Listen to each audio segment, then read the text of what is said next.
So, welcome to this session today, and today is on fear of rejection. What is rejection? It's the act of pushing someone or something away. So, imagine if you have that fear of rejection, you are pushing people away or things. How would you know that you are having that fear of rejection? You will know from certain symptoms, and I'll just talk about the symptoms. You will have difficulties to say no to people. You want to be a people's pleaser. So whatever they say, you will agree to do that even if you know that you don't feel comfortable doing it. You will just carry on doing it because you fear that if you don't do it, they might reject you. You take on so many things to do at the same time, even when you know that it is really, really draining you down or you are unable to do it. But then you fear to say no. So you carry on just doing things to please other people. You become a people's pleaser and you don't care about your own self. Rather, you care more about what people think of you. But yourself, who is responsible for doing those actions, you don't care about you. And when someone criticizes you, you think only the negative side of it. If you look at it critically, when you are being criticized, it's not only to serve a negative purpose, but because we are tuned to focus on negative aspects, we just go and focus on the negative aspect and think that the criticism is just to bring out the negative side of us. But it's not true.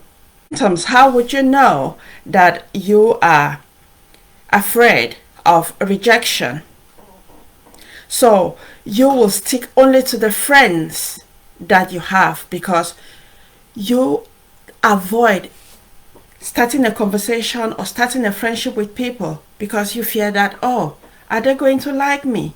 Are they going to say something that I don't like? So you just go again, that negative talk. You only focus on that. So you prefer to remain with the same group of friends, even when you know that the friendship you are in with the familiar people are not serving you.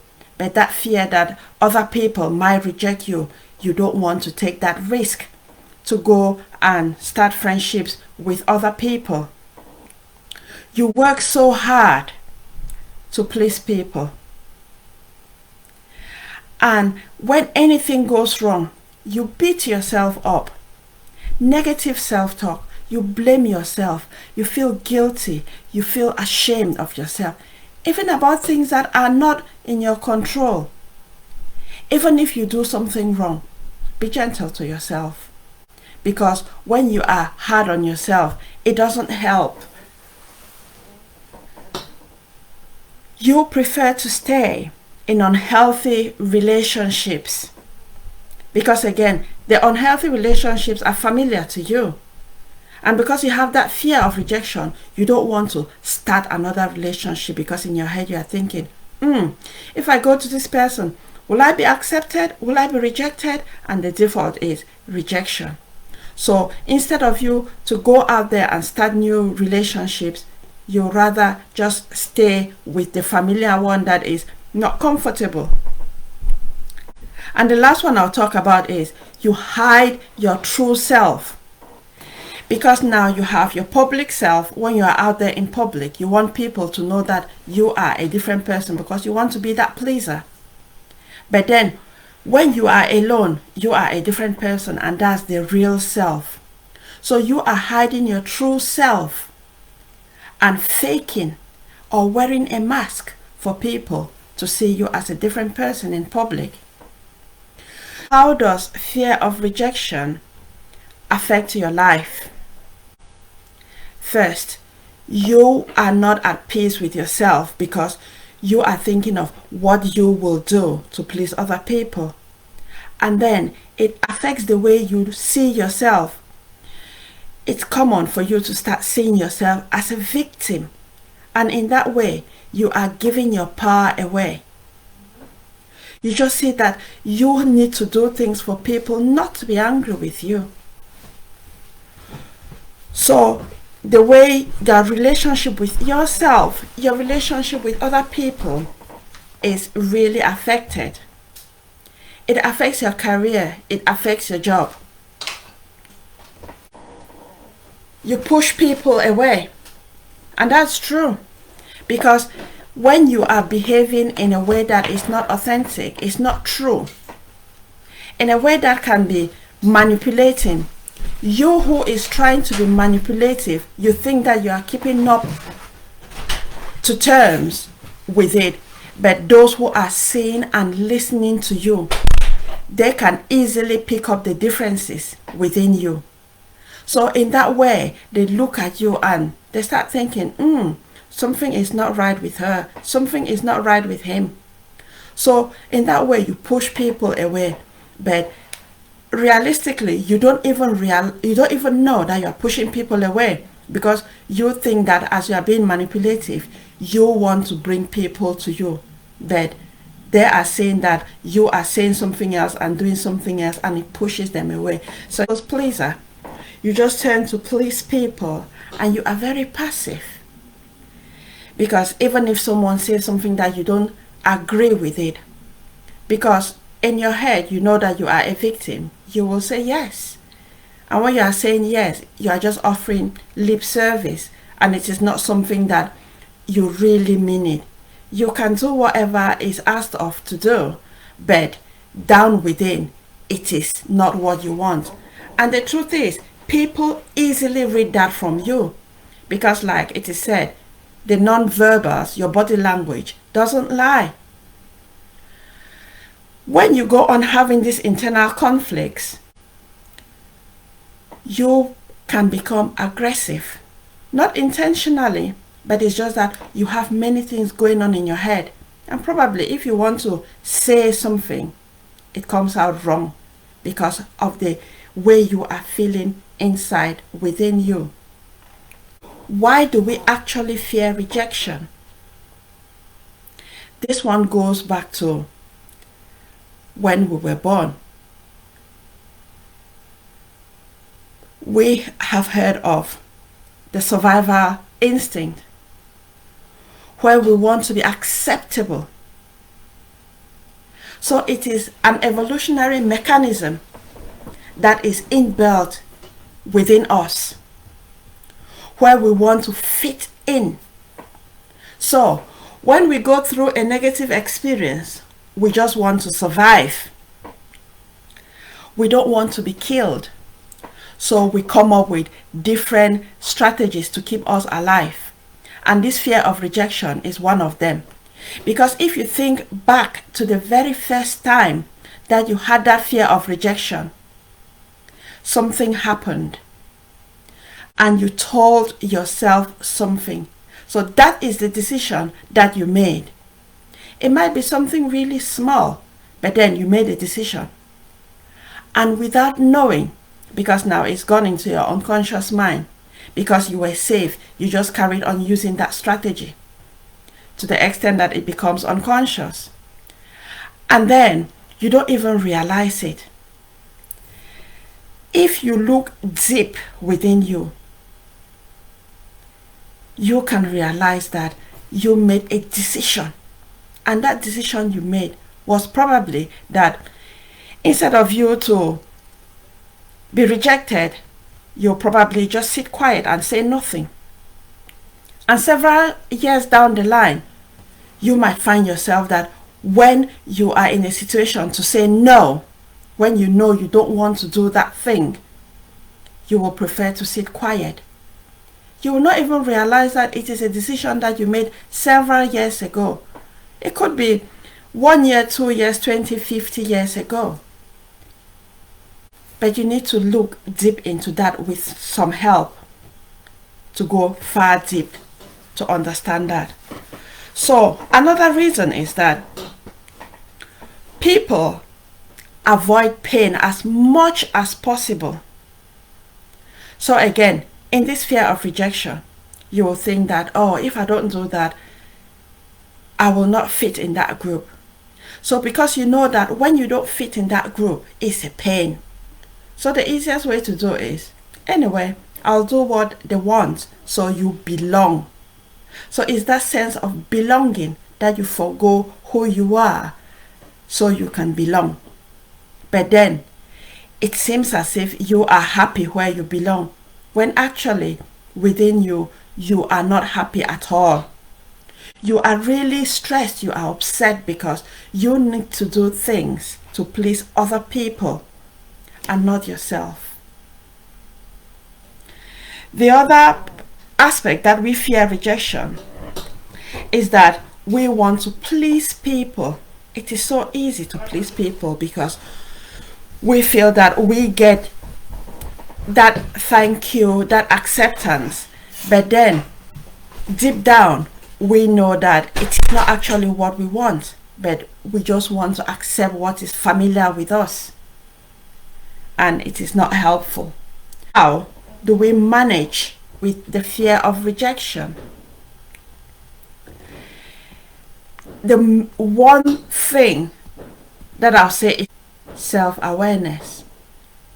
It is just easy to say that self-awareness, but what is it?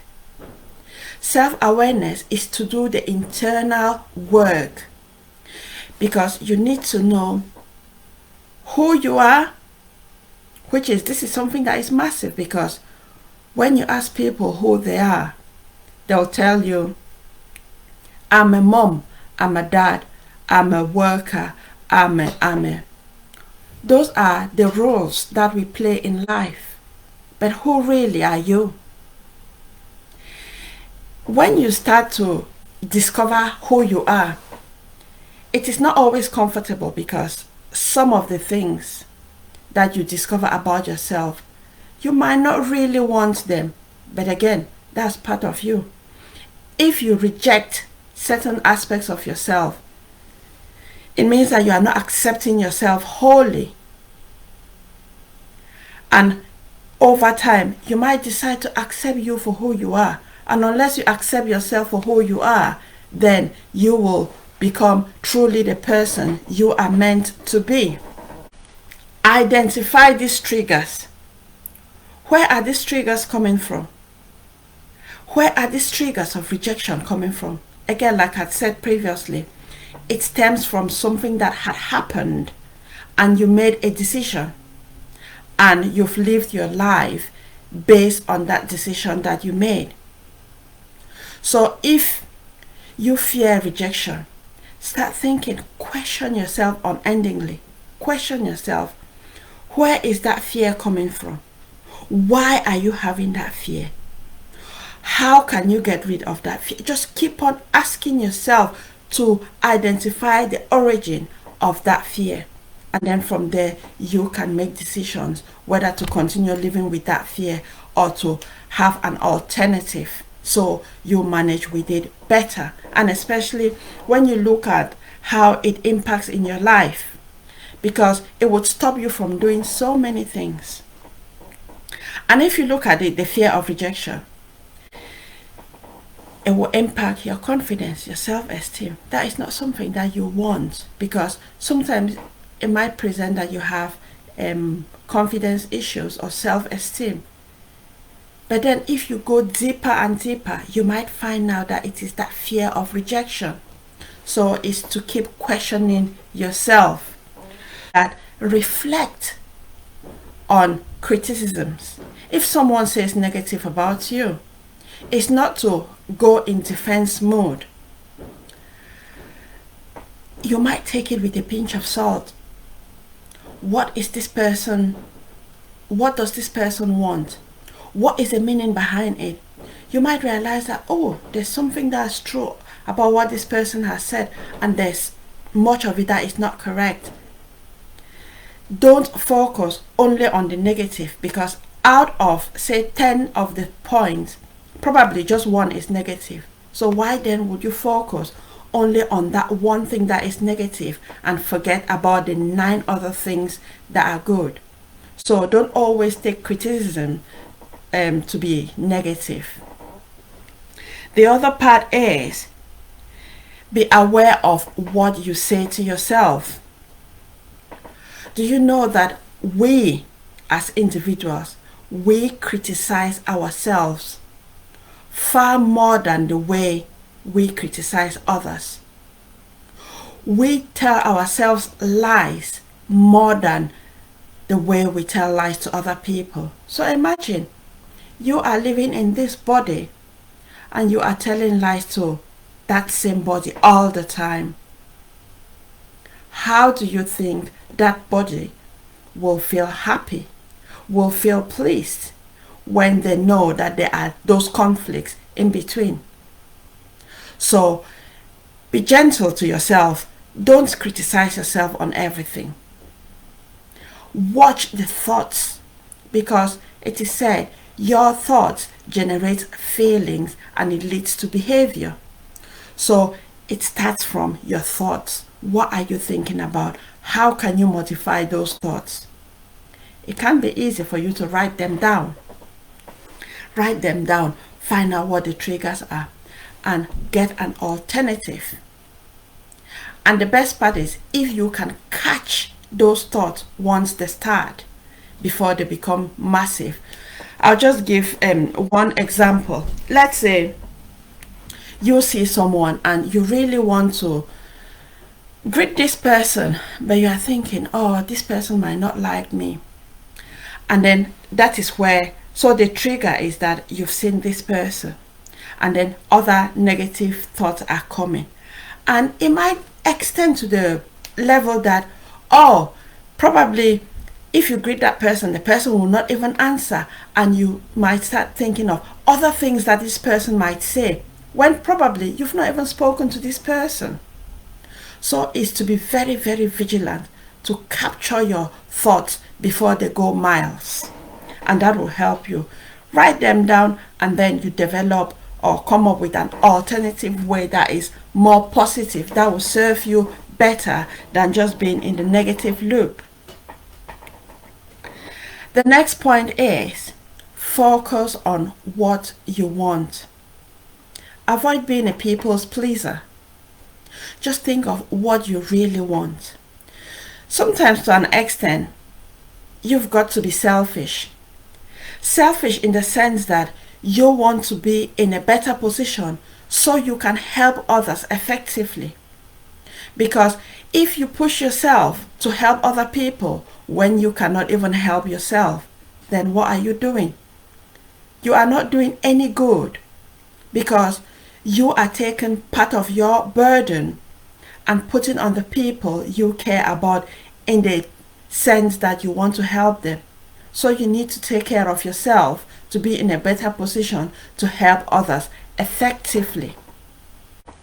We cannot know everything.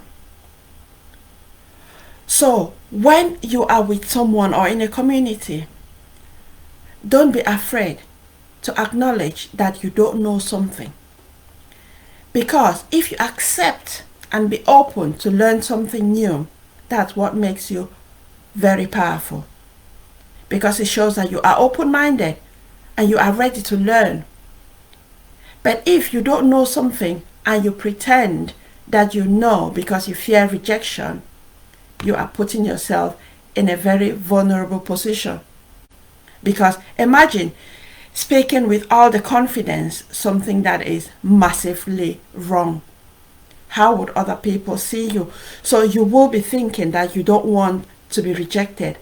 But then your presentation, what you are doing, you are pushing people away because you don't want to accept that you don't know something. So accept that you don't know. Ask, how do you do this? How do you do that? It's not a failure, because there's no one on earth who knows everything. We learn every single day. And the last point I'll talk about is redefine your meaning of rejection. What does rejection mean to you? What matters if you are rejected? Is there a part of your body that gets taken away if you are rejected? Just redefine it. whatever way you can. And this is for you to bring out the other side of you. So, those are the points on how to manage rejection. Thank you so much, and I look forward to seeing you next week. Have a good evening and stay blessed. Bye bye.